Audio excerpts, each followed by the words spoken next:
case, I am Kim Kral. I am reporting to you not live from my closet. It just dawned on me that a lot of people call me by my full name. I don't know if I've ever told you guys this. A lot of people call me Kim Kral. Very few people call me Kim. Some people just call me Kral, but that's few people. And I was telling a story to my aunt one time, a couple of my aunts. We were on a Zoom in 2020, and I was telling the story. And finally she goes, "Hey, I real quick, I'm going to stop you. Why do you keep referring to yourself by your full name? Like, why? And I'd never thought about it. I was like, oh man, a lot of people most people call me Kim Kral. I'm not Kim. I'm Kim Kral. Isn't that funny? And it's not really that funny. I apologize for opening the gate, opening up with starting the episode with something that I was like, isn't that hilarious? It's not hilarious. It's not hilarious at all. My iPhone just did this delightful thing. You know how if you have an iPhone, sometimes, and honestly, I have no idea how to get to it. It's always almost completely by accident, but there's a part where it shows like an old picture. I think you swipe to the left. I have no idea. Again, it's almost always by accident. Sort of how I always, anytime I go to Chinatown in Los Angeles, it's always by accident. I have no idea how to get to Chinatown. Both are like Brigadoon to me. Does everybody else know what Brigadoon is? It's like that fake town. Like it's a real town, but it's only there when the guy sleeps. I don't know. I was the prop master for that. Anyway, it doesn't matter. I wasn't the prop master. I don't know why I said that. I was one of the prop people. I was never a prop master to the Brigadoon from my college. One of my college plays for a credit that like each do I start over? Like, I feel like I like got really excited out of the gate over this thing that I'm trying to tell you. And now I'm giddy. Yeah, when you're a theater major in the college I went to, you had to take like a semester where you did like lighting or like props or something. And I did props and costumes, and where I met this man named Nathaniel. I would kill to find out where Nathaniel is now. No idea. I mean, I assume he's in New York doing theater. He was like the lead in all the plays, and I was so in love with him. I don't think he was straight. Like in hindsight, probably not. He was not interested in my cookies, but man, I was his costume girl for the ballet. He was the lead in the ballet one when I was costumes, and I was his costume girl. And they gave me this little thing where they're like, there's a patch on the butt of his jeans.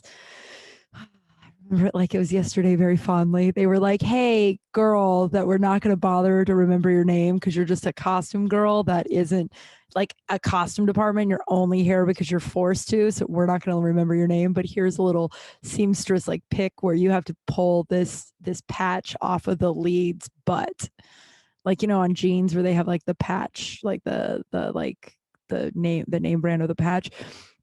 It was on Nathaniel's butt, and they handed it to me, and I looked at Nathaniel, and I was never really a shy person, but definitely around this way I am around people I have a crush on now as an adult. I don't know why I'm pretending that I've changed. Like, I was just so uncomfortable. I was like, oh, I guess I'm going to go down by your bottom and touch it a lot. And then I went on and on about Nathaniel for like, I don't know, however long the play ran, a couple of weeks. And so my suite mates, the girls I shared a dorm with, they went to go see him to see what all the fuss was about. And after the play, I was like, "Did you see Nathaniel?" And they're like, "Yeah, the guy in the powder blue unitard." And I was like, "With the feathers?" "Yes, I sewed on those feathers." So in love with him. I wonder where he is now. But there was one point where I was backstage and the ballet was going on. I was backstage. How do we get here? Oh, Brigadoon. I'll get to why I'm so giddy. It's very stupid. But I was backstage and like the ballet was going on or something. Like it was like a moment where I was going to be backstage for a while, like by myself. So I farted, like really like a bad smelly one, you know, like the type of fart that you're like, oh, thank God no one's around. As soon as I let it out, Nathaniel walked backstage, and he was like, and if you ever want to trick on how to, I've been studying this for years on how to get people to not think you're the one who's farted when it smells, even when you're the only one in an empty room. Act like you don't smell it. It's so true. Whoever smelt it dealt it. Oh, whoever smelt it dealt it, right? So like, that's that child saying, whoever smelt it dealt it. So if you don't smell it first, or you pretend you don't smell it first. So I was back there and he's like, hey, what's up? And he was always kind of flirty. Maybe he was attracted to me. I don't know, because he was always a little flirty. And he was like, it wasn't, whatever, it doesn't matter. But he comes back and he's like, oh, hey. I'm like, hey. And then he's like, oh my God, what's that smell? And I don't know if you believe me or not, but I like deadpan, and then I smelled and I was like, oh my God, how did I not even notice that? He's like, I don't know, it's like really bad. Like someone has like a stomach issue. This is what it smells like.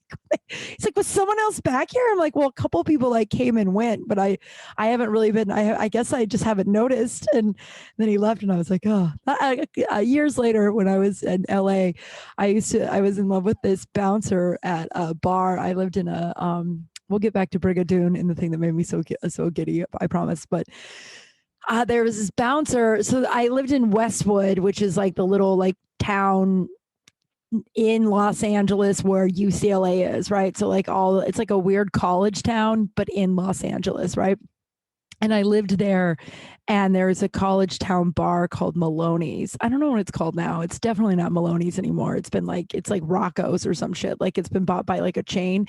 But that was like the place, you went, where I met like a lot of my friends that were my first friends in Los Angeles. So you go to this bar, and there was a bouncer there that I was so in love with. Oh, his name was Scott. And I used to Scott, now that I know, now that I am this age and I know what I know now, Scott was not interested. Scott liked to talk to me or flirt with me, but if Scott was interested, because I gave him so many green lights, he would drive me home a lot, just wasn't. I think he ended up marrying a Maloney's waitress. I feel like the beginning parts of Crawl Space, I talked about Scott, and one of my friends that I met there messaged me. And she was like, oh my God, Scott married the waitress from Maloney. So I think he must have been dating. I don't know. But I used to go on walks just to walk by him while he was working and be like, oh, what a random coincidence that I just happened to walk by Maloney's every time you work. Every night I would go out for a walk just to run into this guy. And then I would just stand there and talk to him for 4 hours. Not into me at all, though. Not at all into me. Which is, I'm not sad. I don't need a message. It's maybe he was nervous. No, not into me at all. Even some nights he would be like, oh, I'll drive you home because it's late and you probably shouldn't be walking at night.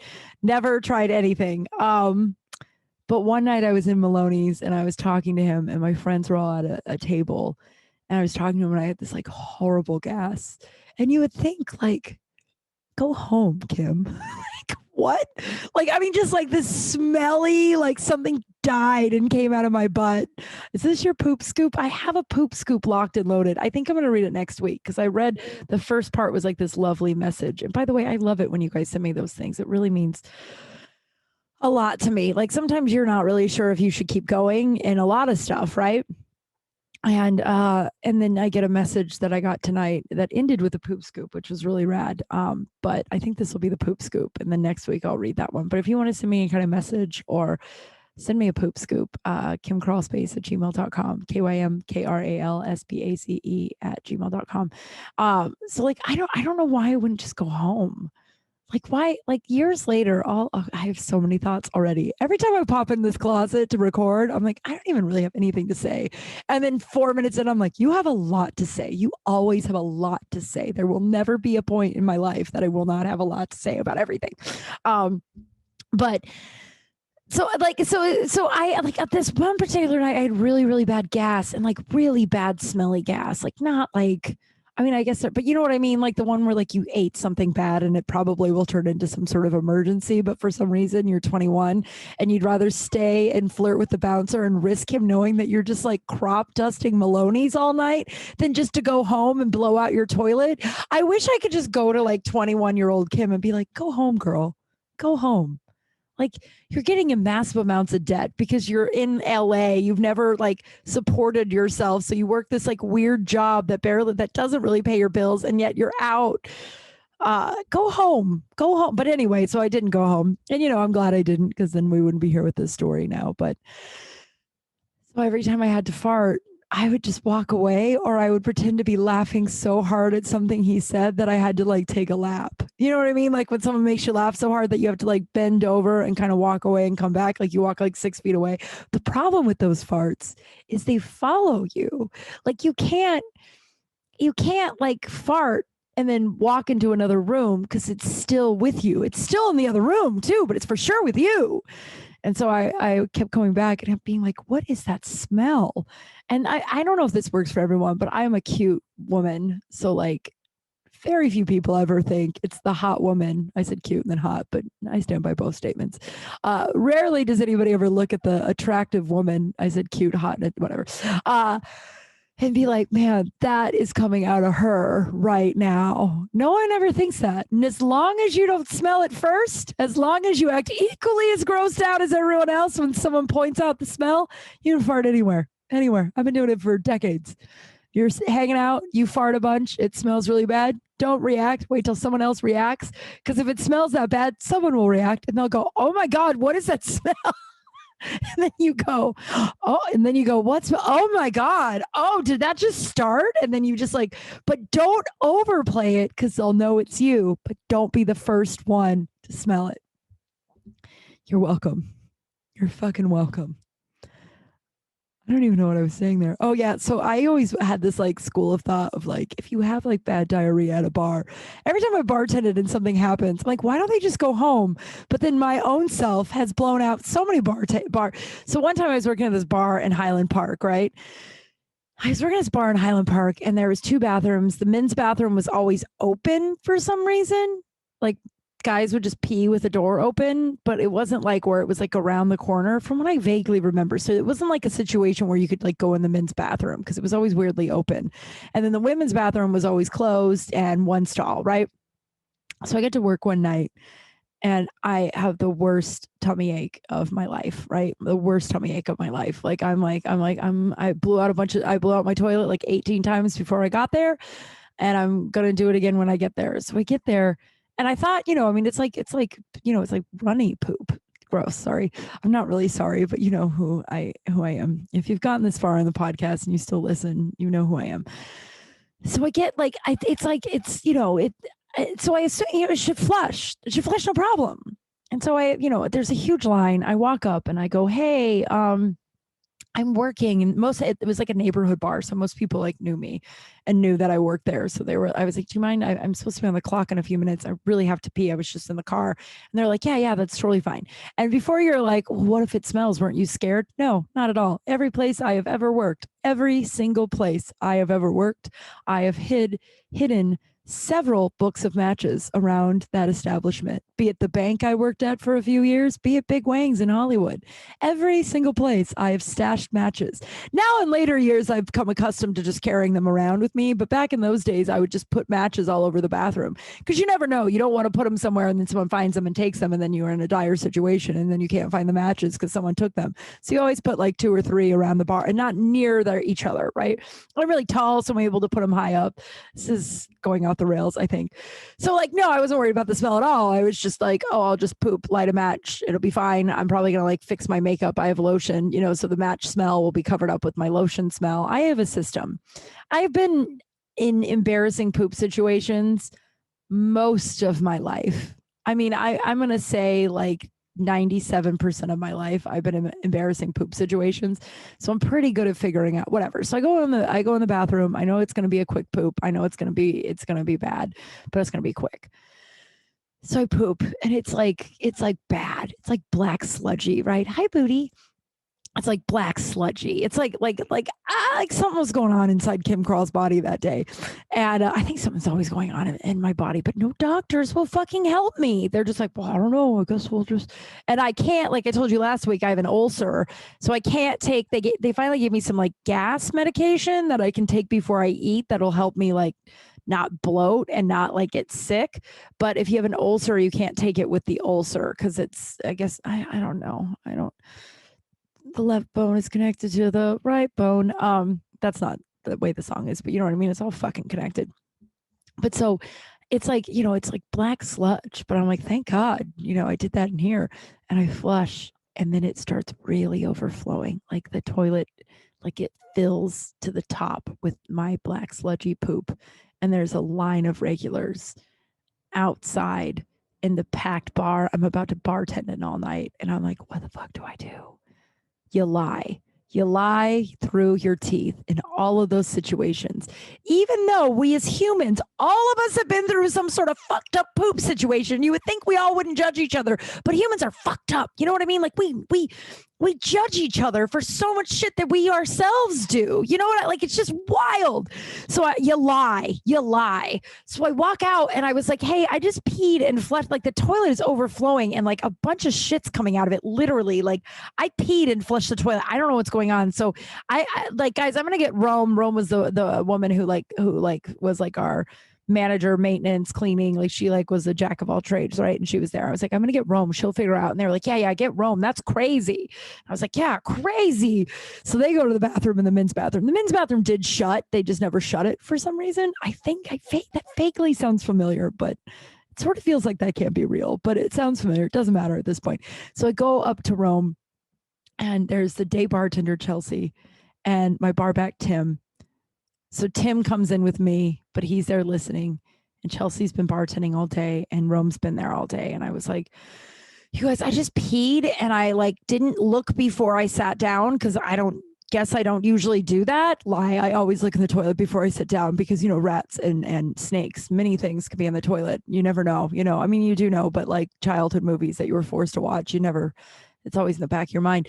So I was just like, so, who looks at the toilet before they sit down? So I don't know if there's something there before, but I peed and then I flushed and I turned around and it's like literally like to the top with like black sludgy shit.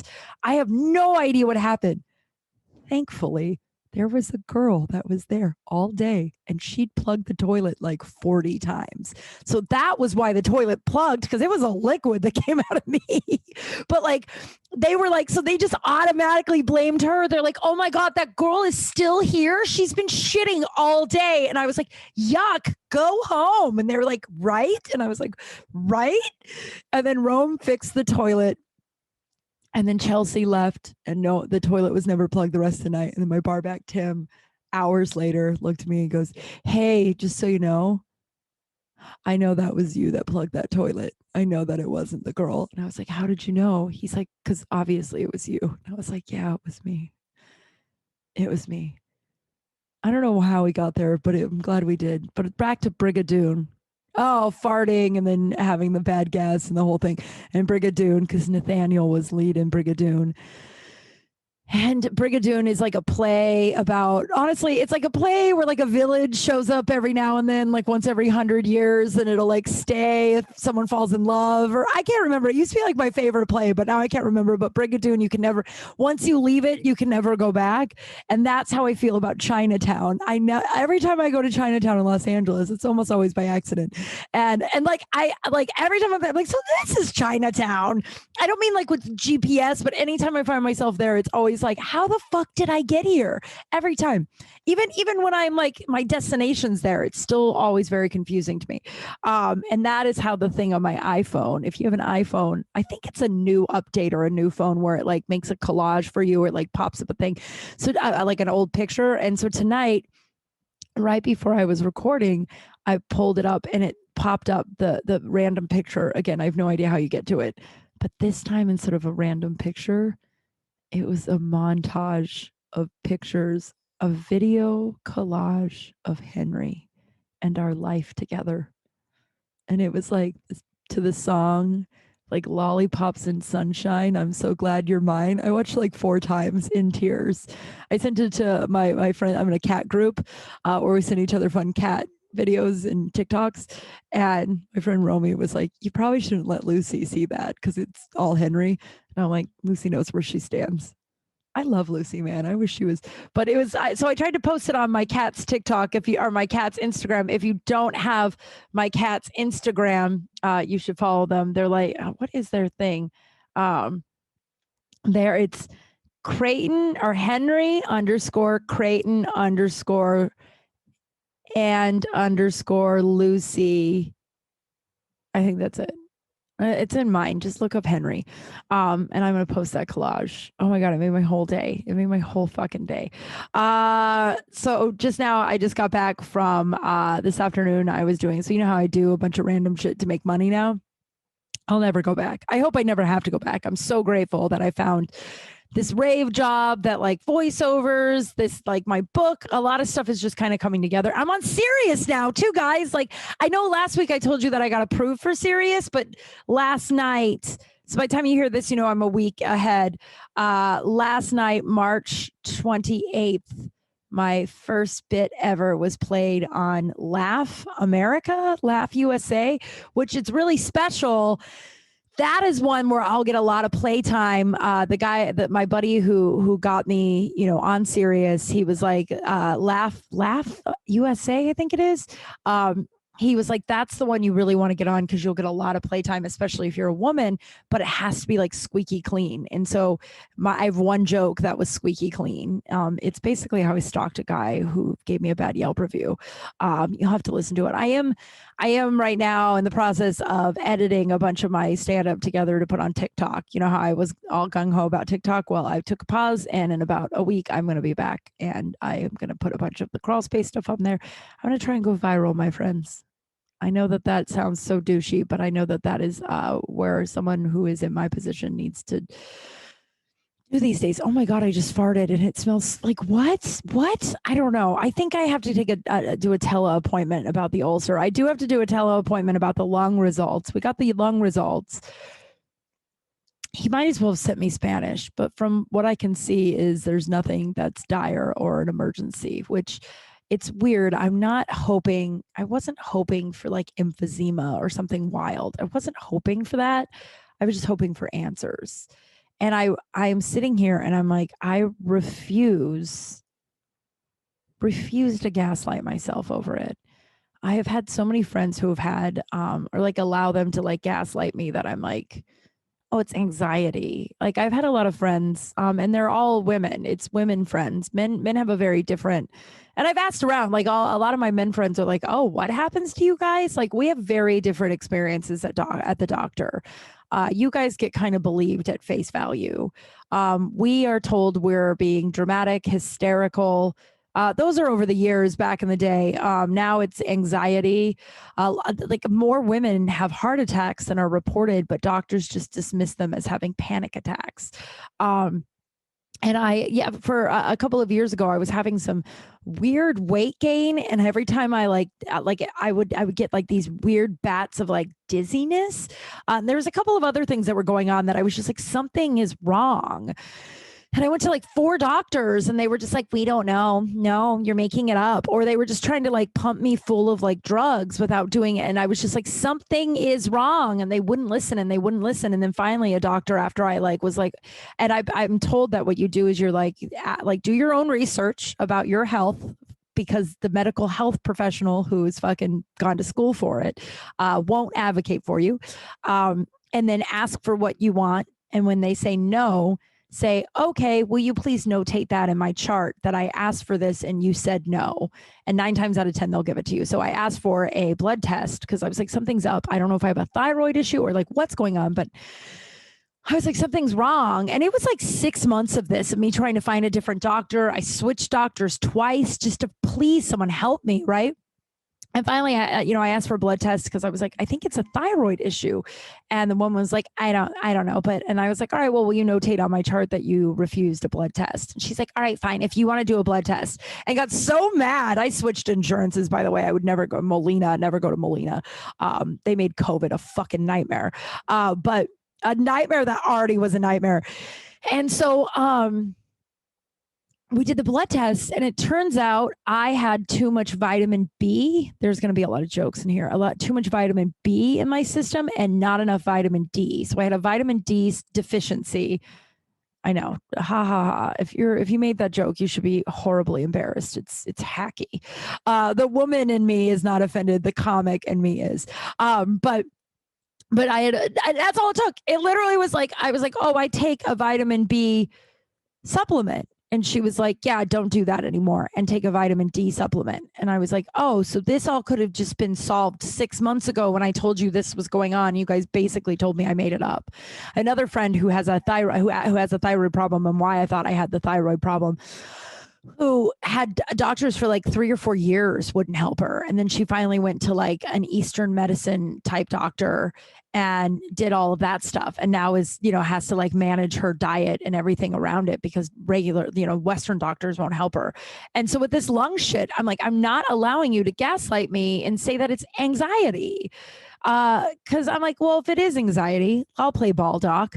Because that's what the woman said at the lung doctor appointment. She was like, I had the same issue, and it turned out to just be panic attacks. And I was like, all right, I'll play ball.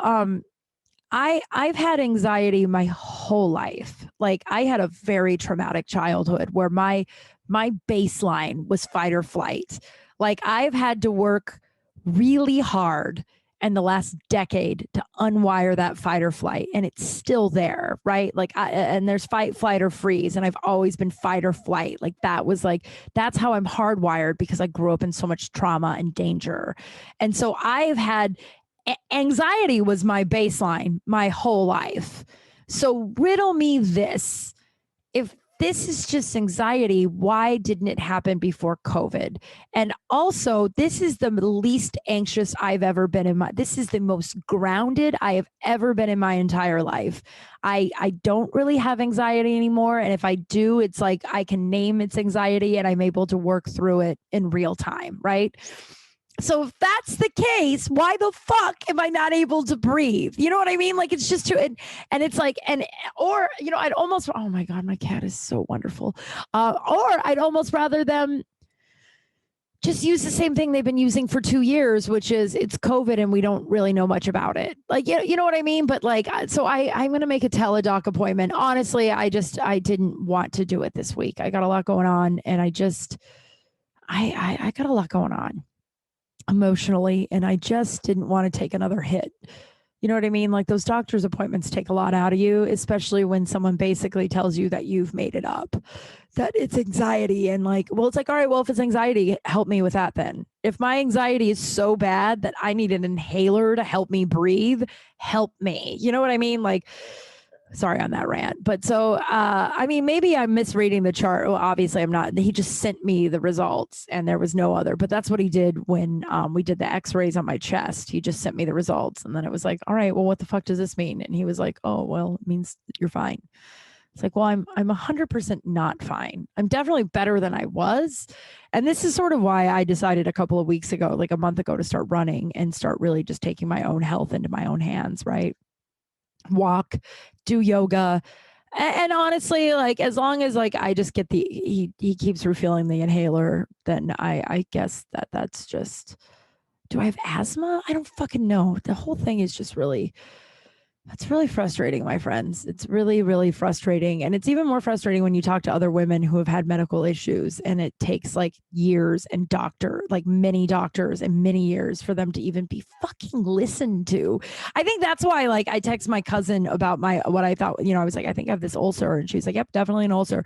And it's because I didn't want to have to go to a doctor and not be listened to. I'm like, I'm literally in pain. I can't take any more of this like weird gaslighting. I don't know. So that is what's going on with that. More to come. And the stuff that like I'm going through personally, it's just, it's so weird. I'm not like I was thinking about this. I'm trying to, so I wrote this down and it's just really interesting that friends really do just come and go, and there's just a precious few that you hold on to. I talked to my best friend. I don't think I've ever, I talk about him a little bit on here. I officiated his wedding. His name's Mark. He's my best friend of 20 years. And he is the best person I've ever met in my life. And he's just, I don't know. It's so funny. We've been through so much in our lives, like personally, like separate from each other. And we're always like, he's just the best person I've ever met. And, I don't know if I ever told you guys how I met him. if I've ever even talked about it, but it's there's a Baz Luhrmann song, the sunscreen song. There's a part in it where it's like understand that friends come and go, and there's a precious few you hold on to, and and this isn't directed at anybody at all. I mean, if you're listening and we're not friends any longer, hello, no hard feelings. I don't have any hard feelings for anybody out there. There's no one that I am actively angry at, but it's just it's interesting. Like, so this isn't directed at anyone in particular, but it is interesting that friends really do come and go, and there are people that are like, oh, I'm gonna know you till I'm dead. And then there's people that you're like, I think I'm gonna know you till I'm dead. And then something happens and you grow apart. Or, I had that friend last year that I had a show with, and we were really close, and I mean, we're not friends at all. I think she's blocked me on everything, actually. I think I haven't looked in a while, but I know she blocked my number because I was put in a group chat with her, and I was like, oh, looks like she blocked my number. But like, I mean, it's just wild. And Mark is, so I met Mark. I lived with a fraternity my sophomore year of college. And by that, it was like two frat boys and then me and another woman. And the second week of school, my dad and I had this neighbor who had this friend named Bubba, which is wild now. Like that was that guy's name, Bubba. And he was just this big truck driving guy. So it was all very stereo, like just big, exactly what you picture of Bubba. And he had a bunch of friends in the Greeley police department, and Greeley was the town that my college was in. And so he was told, because my freshman year of college, there was a big riot, like how, parties, like college parties or high school parties, underage parties, usually, they're fun. And then someone calls the cops show up. The cops aren't going to write any, unless you're an asshole, you're just sent home. You're not going to get like a minor in possession ticket or arrested or anything like that. Cops will just show up and everyone will scatter. Right. And so this one particular party, it was this huge block party freshman year, where no one would leave. And then it turned into like a big riot. And then like 12 kids got arrested, expelled. One kid hung himself in the jail cell at Greeley, which is so fucking sad, because it's like, obviously it's sad under any circumstance, but like thinking back, it just like, oh my God, like that kid thought that was it for him. You know what I mean? It's just such a speck in our life. That was just such a speck in his life that like he thought that was it for him.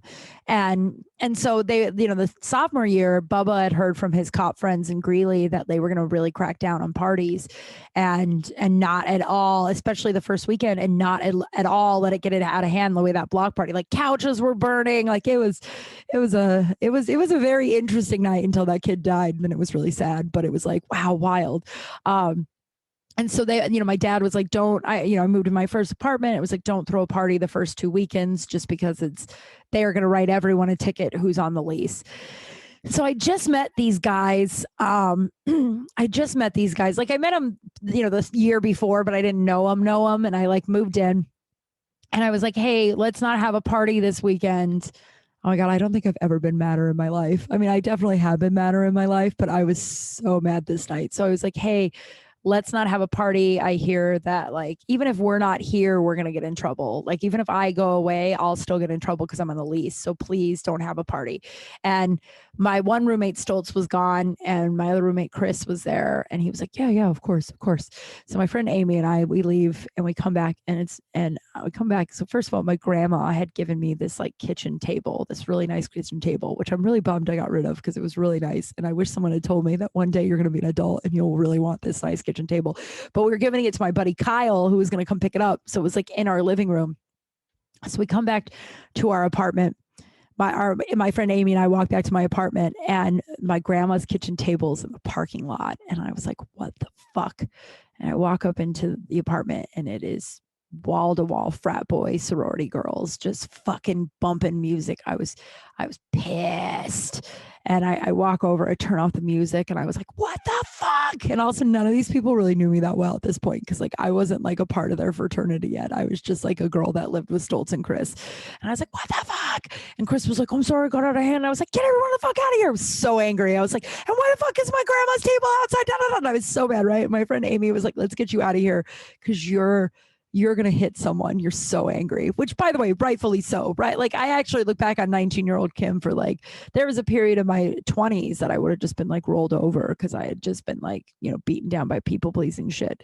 But 19-year-old Kim was ready to set that fucking house on fire with all those frat kids in it because they didn't listen to my one request, right?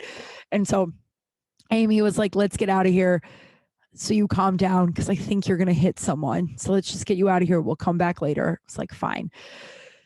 And I was like, Chris, by the time I fucking get back, no one better be in here, right? I was so angry. And so I come back and Sarah, the other roommate, was there too. And she had been a part of the party.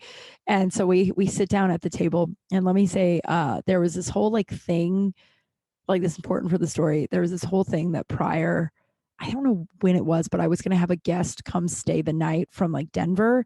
And they were like, everyone in the house needs to approve if you have one person spend the night, right? So there was like that rule already in place. And so I'm sitting at the kitchen table with Sarah and Chris, and I'm mad, and I'm expressing my anger, and out walks this guy, comes out from the back, and he just sits at the table, and I kind of ignore him. I don't even acknowledge him. I just keep talking to Sarah and Chris, and I was like, look, you guys don't know me that well. We just met. So like, I'm not really a person, and I'm still kind of this way. Like, I'm not really a person that's going to hold a grudge. Just know you crossed a boundary. Don't do it again. And we're cool. Cool. And they were like, yeah, cool. And this random dude goes, that's like really awesome of you. And I like froze. I was like, "Arr!" And then I looked at him and I was like, who the fuck are you? He's like, I'm Mark. I am Chris's friend from Colorado Springs. And I was like, where are you staying tonight, Mark?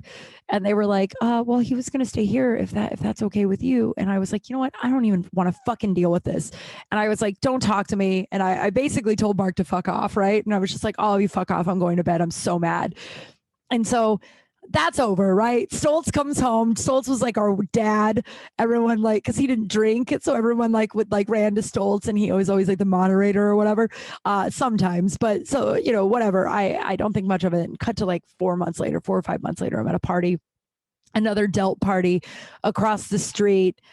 God, was that Steve-O? This guy Jeff, Jimmy. Oh, Justin McQuethy. Blah. That guy sucked. That guy used to tell me that I better get good at blowing dudes because I'd never make it in Hollywood because I wasn't very pretty.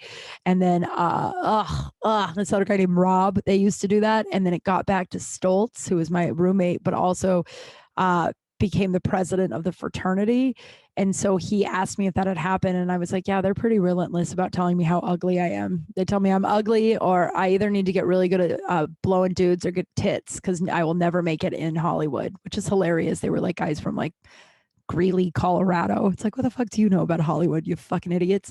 I don't know where they are now, but Stoltz gave him an option. I don't know if I'm remembering this exactly correctly, but I'm pretty positive he was like, you either apologize to Kim or you're out of the fraternity. Like, we don't talk to women that way. And they refused to apologize to me. I know one of them absolutely refused and the other one might have. I don't remember. But I think they got kicked out of the frat for that, which, you know, good on Stoltz, like eons before his time, right? 19-year-old boy, just like fucking respectful of women, like Jesus. And I know that that's like bare minimum, but it was like the year 2001 when we didn't get that much respect back then. You know, we're still kind of still fighting for that. But so like months later, we're at this party at Jimmy, Jeff, Justin McQuethy. God, that guy sucked. The bright side in that is my friend Jenny really hated him, and one night got drunk and was gonna stay, like started making out with him, and I was like, what the fuck are you doing? We hate him. And he's like, you hate me? And Jenny's like, oh yeah, we despise you, we hate everything about you. And she's like, but I'm drunk and I want to make out with you. But then she ended up leaving him in the middle of the night, and that was some fun revenge. She called me because we got in a huge fight over it. I was like, are you going to you're really going to stay here with him? I'm going to go back to Mark, don't worry, but you're really going to stay here with him? And she's like, yep. And I was like, well, our friendship is so dramatic. Our friendship will never be the same again. And she's like, I don't care. And I was like, good. And so they lived down the street from us. And so I went home very mad. And then I woke up to a call the next morning. I think I'd just gotten a cell phone too. And Jenny was like, hey, whispering. She's like, hey girl, it's Kim, or Jenny. She's like, I'm Kim. She's like, it's Jenny. So I know we're in a fight and I'm really, really sorry. And I will apologize, when we get a chance. But like right now, I need you to fucking help me. Please let me into your home. I climbed out Justin McQuethy. Like I woke up, Justin McQuethy is like trying to get us coffee, acting like we're in love and shit. And she's like, I got to get the fuck out of here. So she's like, I climbed out the window and I'm running down the street to your apartment. Please let me in. So Justin McQuethy's a douche and he got that. He got what was coming to him. I don't know whatever happened to that. I think the year ended soon after that, and then I didn't go back to Greeley, or he didn't come back. I don't really remember what happened. But so we went over to their house one night, 4 months after this party event. So 4 months into the year, we go to this house. Justin, Jimmy, those guys. And I'm standing there, I'm hanging out, and it's like a Mardi Gras party. Every one of these parties were a Mardi Gras party, which basically like get beads and show tits. But I was friends with them, so they would just give me beads because I was their friends. I had to make out with a few of them, but I was a little bandit back then, so I didn't a make out bandit. I didn't care. And so I'm standing there, and this guy comes up to me, and Mark and I are comically different sizes. I don't know how tall Mark is, but I'm 5'11", and he's a bit shorter than me. And so this little guy comes up to me, and he's like, "Hey, how you doing?" And I was like, buddy, not interested. Like some bitchy thing, right?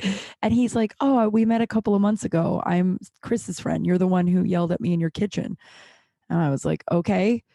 And he goes, I can tell that you have a lot on your plate and the world seems to be on your shoulders. And I want to know if you want somebody to talk to. And no one at that point. And I know it sounds like such a frat boy line. And I'm here to tell you 20 years later, Mark has kids, a wife. We've been through the fucking gambit. I think he would have told me by now if it was a line. It was not a line. He just genuinely saw a good person and saw a good person who was hurting. And I, at that point, had never talked about really my mom. My mom was in and out of, rehabs and jail and, drunk AA, all this stuff. And I had no idea what my dad had done, at this point. I was in deep denial about my dad. And no one had ever seen me. No one had ever seen that trauma. Like no one had ever acknowledged that that was hard. And he was like, do you want to talk? And I was like, yeah. And we went into this guy, Jeff's room. I think that guy's name was Jeff. I feel like that guy disappeared shortly after that too. I don't know. We went into his room and sat down and I cried. I told a person that I had never really met before, I barely met before, all about my mom and all the struggles I had gone through with her. And he just hugged me and told me it was going to be okay. And 20 years later, that guy's my brother, those two. It's funny. He calls me sis, but it sounds weird when I call him, thanks, brother. Thanks, bro. Thanks, brother. But I officiated his wedding. His parents are angels. I mean, I'm not struggling with, I don't know if that's the right word, but it's just, I am going through a lot of changes as I've talked about in the last few weeks, a lot of changes internally, emotionally, and letting a lot of stuff go, a lot of people go, a lot of situations go. And it's hard and it's fucking with me and it's making me question everything and question friends I've let go in the past, friends that are still here. And, but it is true. There is that weird saying. I don't really like the saying because it's cheesy, but it's like people were in your life for a reason, a season, or a lifetime, I think it is. And it's just interesting. They really do come and go. And I don't have any friends. No, I don't have any people that I can think of, at least in this moment, like enemies or anybody that even the girl that's blocked me, I know that has nothing to do with me. I didn't talk about it much back, a year ago when it happened, just because I don't know. There was a lot of people that listened to this that know her, or it was very obvious if you listened to it and knew what was going on that it was her. And she's, someone that's also working towards a career like I am. And I kind of kept it close to the chest, but, I set a boundary with her, our relationship. I'm very codependent when it comes to dating. But in terms of like friendships, I'm not great at that. I'm working a new set of shit. I don't know what, if you're not an ACA, you have no idea what I'm talking about, but there's a new workbook where we're working a whole new level of scraping off the trauma and healing, and it's really, really scary and hard and painful, and it is bringing up a lot of childhood stuff, and I'm working through it again, and I'm working through this new thing. It's called the Loving Parent Workbook, and it's just basically about like identifying different parts of me, and the ugly negative voice that I call Brian in my head, and I was talking to my friend that I'm working this thing with today, and we were talking about codependency, and I was like, I've never really been codependent with friends. I don't know why. Like as soon as I'm more of an isolator and a cut and run. Like, I it takes a lot for me to like open up and be really close, like actually really close to someone in a friendship capacity. I'm close to a lot of people, and I have a lot of really great close friendships, but I mean like intimate closeness. And once it feels any sort of codependency, I cut and run. I back the fuck off, just because I don't think that's healthy either. I think there's a middle ground of healthy dependency. But this friend last year, we started getting really enmeshed, and she started thinking it was really funny, and I was just like, yeah, it seems unhealthy. Like we're spending all of our time and everything we're doing together, and I was going through the thing, one of the many endings to the guy who lives in Seattle. I feel like this whole podcast is like an ode to that guy, right? And I was really struggling and crying, and she without going into like a whole bunch of detail, that not that it's like not mine to tell, but it's just boring and it's too long to get into it, but she sprung some pretty fucked up news on me while I'm sobbing over this guy, and news that could have been brought up like a week later or even the next day.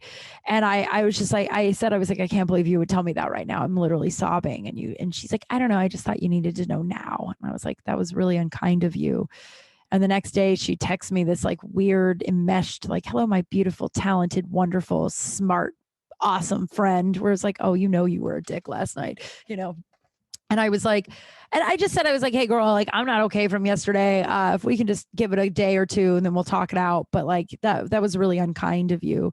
And she sent me this wild text about, just very victim-y, like just, and that was her role. And I noticed it after we stopped being friends, when I would, we're professionally linked, and I would notice it and be like, man, that had nothing to do with me. And so I created a boundary. I asked for space a few days later. So we were doing a lot of work together, and I asked for some space, and then I asked, and she reacted. She reacted by unfollowing me and unfriending me on everything. And then messaged me like 6 months later and was like, do you want to get like, hey, can you talk? And it was like a time where I couldn't. And I was like, no, I can't talk right now, but I can this week. Is everything okay? And she then blocked me on everything. And the reason why I tell all that now is that I am working through a lot of stuff. I'm working through this loving parent and learning more about my trauma and uncovering more of the onion, or peeling back more of the onion. And it's making me want to like revert back to unhealthy people in my 12-step program. Is this a really serious episode? I can't tell. This is around minute 50, 48, 50 is around the time where I like have some sort of, like I told you, like existential crisis where I'm like, is this interesting at all? But like in my program, they call it, in my ACA program, they call it the inner drugstore, where like as I said, my baseline is anxiety. My baseline is chaos. Like growing up, that's all I knew was just chaos and anxious and, really dangerous situations. So my brain hardwired to think that literally my brain wired to think that was normal.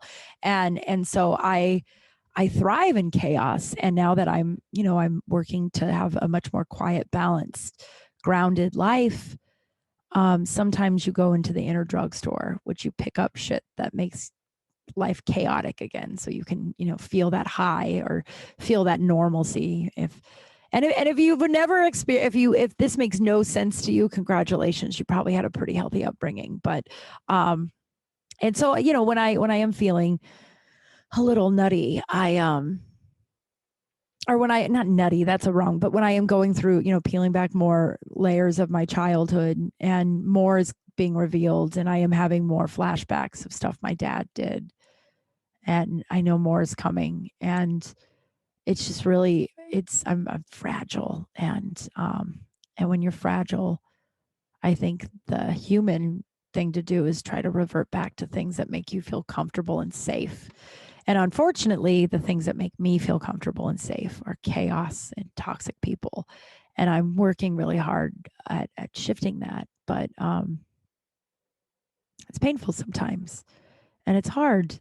But I'm so, I'll go to I'm one lucky broad. I'm one lucky broad that I am doing that. You know what I mean? There's so many people that just don't, that went through stuff that I went through and just like go from chaotic situation to chaotic situation, and don't look at it or don't peel it back or don't heal. I've talked about it many times. Russell Brand has a book called book breaking down the 12 steps of AA and the 12 steps of really all the 12 step programs. All the 12 steps are basically based on AA. And he breaks it down, and he says something, one of the saddest things that I've ever heard in my life, where he was talking about this drug addict who had been on the street for a long time, and he was his 60s, and it was easier for him to carry all of that on his back than it was for him to turn around and face it. And I'm one lucky broad that I'm brave enough. I know that that's ego. It's so funny. We expect people to love themselves, but when they bring themselves up, people are like, well, get over yourself. But yeah, I'm brave. I'm brave enough to turn around and face those demons. A lot of people I know aren't. My mother is one of them. She has a lot of them, and I'm that's not me putting her down by any stretch. Her story is a really heartbreaking story, and I mean, like, as a child, and everything I know, everything she told me as like a young adult and child that happened to her. And it's easier to crawl into a bottle, and it's easier to carry that stuff with her for the rest of her life than it is to turn around and really fucking face it. And I got a lot of demons. I have a lot of trauma, and a lot of really fucked up shit happened to me, but I don't want to carry it anymore. And I'm one lucky broad that I have tools that I've found that have helped me, face these things, because I know that it's far from over. These memories are coming up, and they are intense, man. My dad did some really fucked up stuff, and I'm grateful too. I'm in a place now where, when I first started talking about this or discovering it, I guess I don't even know what the right word is, because I know for so long I knew in the back of my head my dad had done some fucked up things to me, but everyone had talked about what a great guy he was, that I was like gaslit into thinking that guy was, I must be the crazy one. And it's and when I lost my train of thought, but when I first started having those memories, I didn't get out of bed. I wanted to kill myself. That was when I went into my whole trying to figure out what I was going to do with Henry so I could slit my throat. That's really dramatic. I didn't mean I meant to just slit my wrists, slit my own throat. I feel like you can't slit your own throat. I mean, I think like physically you can slit your own throat, but I feel like that might be, I don't know. But so, I just, a lot of new changes and a lot of growth and a lot of stuff. Jesus, but I am on Sirius Radio now. How wild is that? I've been working towards this for a long time, and it's cool to see some physical stuff, like a book. I'm on the radio. You know what I mean? It's cool to just see some like actual evidence of all your hard work, where sometimes this career, you just keep swimming and you keep swimming, and then eventually you hope you hit something. I think a couple of weeks ago I read that Don't Quit poem. But yeah, don't quit, man. And I'm still going to Thailand. I'm going to fucking Thailand. I don't know if I told you guys this last week, but I had coffee with this girl I think I'm in love with her. She's like a 6 foot blonde lady, the 6 foot blonde woman. And she's just so cool and hot and just so cool and hot. And I'm like, oh my God, I have such a crush on her. Yeah, I'm not cool when I have crush on people. I'm like blush and I run away. It's a weird mess. But she like basically helped me plan the whole trip. Was like, these are the places you should go. This is what you should do. These are the things. These are the things you should worry about. This is what you should look up. This is what, and I just like, guys, I can't, and it's so cool because like, every birthday I feel like I've had, and I feel like a lot of people do this, at least it's an ego birthday, where you like have a big, and that's what this year was going to be, was I was going to throw this big Hollywood birthday of being like, look how many friends in LA I have. We're all going to get really drunk. And it's just really, I'm going to be stressed out the whole time because I don't think anyone's going to show up because I don't think I'm lovable, like, and it's just like, and I don't know. I'm going to go to Thailand instead, which is so wild and such a God shot that like I met this woman like days after I decided to go to Thailand. I don't know, man. So a lot of new stuff. I'm glad to be here. I'm glad to be here. And thank you for listening. That's the episode. Let's see here. I have a Patreon I've told you guys about, I think every week now at nauseum. I'm sorry if that's like, I guess Maria Bamford, she's a comedian, a pretty big comedian. If you're not into comedy, you have no idea who that is. But if you are into comedy, you 100% know who that is. And she said something a while back where she was like, you have to relentlessly promote yourself and everyone will be annoyed until you don't have to promote yourself anymore. And then people will be like, I knew her when. And so it, like, basically it was just like, promote yourself, fucking promote.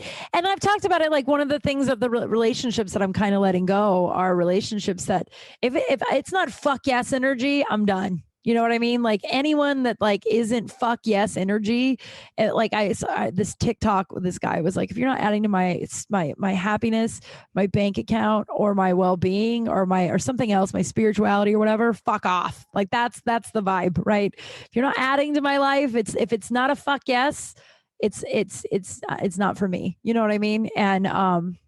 And so that was the spiral from the thing, but it's so true. It's just like, if it's not a fuck yes, and it's a no for me.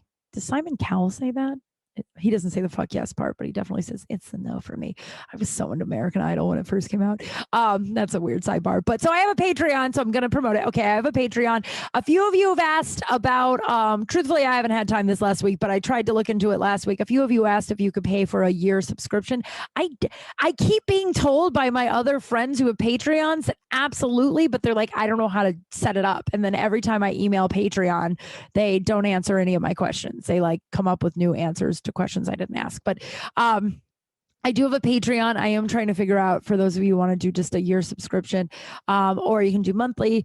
You get the episode early every week. You get it 1 week early. So tomorrow is episode 105, and tonight I am recording 106. So it's been really weird for my OCD brain to kind of figure it out, but I think I'm doing it. It's like 4 weeks into doing this, and I think it's got figured out, which is really great too, because I also don't remember what the hell I'm putting out there tomorrow. So I just label this and then I like let it go. You also get 2 bonus episodes every month. I talk about my sexual revolution and how I've gotten to where I am. This next month, I am going to talk about my bisexuality some more, and why I have been so hesitant talking about it publicly. I didn't really realize until I had an experience a couple of weeks ago where I was like, oh, that's why. And if you want to hear that, that's going to be on this month's Sexual Revolution. And then I also have another bonus episode that I do with comedian Jeff May. He's really funny. We have fun banter and we talk about literally everything. We learn, we talk, we fight a little, we laugh a bunch. It's really a lot of fun. So if you become a Patreon subscriber, any level, you get both of those and the week early. And then each tier, you get more and more stuff. I don't know. I'm not very good at keeping on top of it, but I am trying to very hard That's not a word. It is a word, but it's not a word for this sentence. So if you want to join Patreon, I would love it, love it, love it. If you're unable to, I totally get it. And I just appreciate you listening to the show and showing up every week. I also have a book. I think if you have gotten this far in my podcast, you probably already know that. But if you want to buy it, it's at kimkral.com for a signed copy, or you can go to Amazon, Confessions of a Recovering Party Girl. I am recording the audio right now. It's very tedious, and apparently, how do you guys listen to me every week? Like literally, like I feel like I sound like I spit the whole like it's like smacky the whole time, and so it's been very tedious. But I will. I'm hoping to get it very soon. I'm hoping to get it before I turn 40. And if you're a Patreon subscriber, you get a free download of that. Follow me on everything. If you want to see that video, I'm going to post it tonight. I just started doing reels of my cats, which is wild. Like I'll do a reel of myself and I'll get like 100 views, and I'll do a reel of my cat, and within an hour I get 4,000 views. Fucking wild. A few of them, my favorite ones, are only getting like 200 views, but the ones where they're literally just laying there either licking each other or just staring at me. One, Henry was watching me go to the bathroom, and I made a reel of that, him watching me go to the bathroom, and I had a voiceover about it, and it got like 4,000 views. Wild. The internet is wild. But anyway, if you want to follow that, you can, if you want to see the video that got me so giddy at the beginning of this, I'm going to post it on his Instagram. Also, my TikTok, by the time, oh Jesus, I just burped. By the time this airs, I'll probably have like 15 TikToks up. So if you have a TikTok, please follow me. Please support it. I'm trying to go viral, baby. All right. I think that's it. Thank you everyone for all your love, your support, listening to me every week, going on these, roller coaster journeys. I laugh really hard and I cry every episode. I don't know what that means, but I like it and I'm going to keep doing it. And reach out to me if you have a poop scoop story. I have one locked and loaded. So if you sent me one and you're like, hey, I have one, it's just because I wanted to reread your very nice email before I got on air and read the poop part. But send me an email, kimcrawlspace@gmail.com. It means so much to me. And if you are listening to Sirius and you happen to come across my comedy, please take a picture and tag me in it. I would kill to see that. That's so, dreams come true, man. They really do. I mean, I know all my dreams haven't come true just yet, but this feels like just such a big step in the right direction. It's just so fucking rad. I'm so grateful. I think that's it. One last thing I wanted to mention, because I've been thinking about it a lot lately. It's a weird way to end the podcast, I know, but so the mask mandates have been lifted. Riddle me this. Okay, so the mask mandates have been lifted, right? So throughout the whole time of the mask mandates, the people that wore their mask under their nose, most people were like, they're assholes, because they're trying to prove a point that like, oh, wear your stupid mask, but I'm not going to wear it right. And this whole time I'm like, I think some are being assholes, but I think most are just kind of stupid. And people are like, no, I think they're all being assholes. And I was like, I don't think so. I think more of a percentage is stupid. So now the mask mandate is lifted, and there are people that still wear masks, which is fine. It depends on the scenario. Sometimes I'm wearing masks, sometimes I'm not. It just depends on, how I feel, where I'm at, whatever, right? So not putting down people who wear masks, but there are still people who don't have to wear the mask, are wearing the mask and wearing it under their noses. I think I was right the whole time. I think the people who are doing that are just dumb, and not in like a mean way. I'm not trying to be like, he's dumb, but I just mean like some people are just dumb, and if you're going to be dumb, be nice, at least, you know what I mean? But like, I have been watching this now for like, I think the mandate lifted like a month ago, maybe longer ago. And I've been watching it for the better part of a month and being like, yeah, this whole time I knew they were just dumb. I knew they weren't being assholes. I knew they weren't being jerks. I knew they were just dumb. I know that's a weird way to end it, but I have had it written down to talk about for like literally 4 weeks. And now we got it off of our chests. And also, don't judge people if they still want to wear a mask. You have no idea why people are wearing masks. You have no idea. I'm going to go back to one of my rules. If I'm worried about me and you're worried about me, who the fuck's worrying about you? You know what I mean? So if a guy's walking around wearing a mask, just like if a guy's walking around wearing a mask under his nose, none of my fucking business. None of my fucking business. You know what I mean? Like if I'm worried about him and he's worried about him, who's worrying about me? But I just felt like it needed to be said. I don't think a lot of those people were being dicks. I think a lot of those people were just kind of dumb. And not everyone's going to be super smart. Just like not everyone's going to be smart. Wait, Funny, pretty, you know what I mean? We all can't be everything. Some of us can be. Just kidding. All right. I love you all. Thank you. Thank you. Thank you. I hope you're doing well. Be safe. And as always, be really kind. Be really fucking kind. Bye.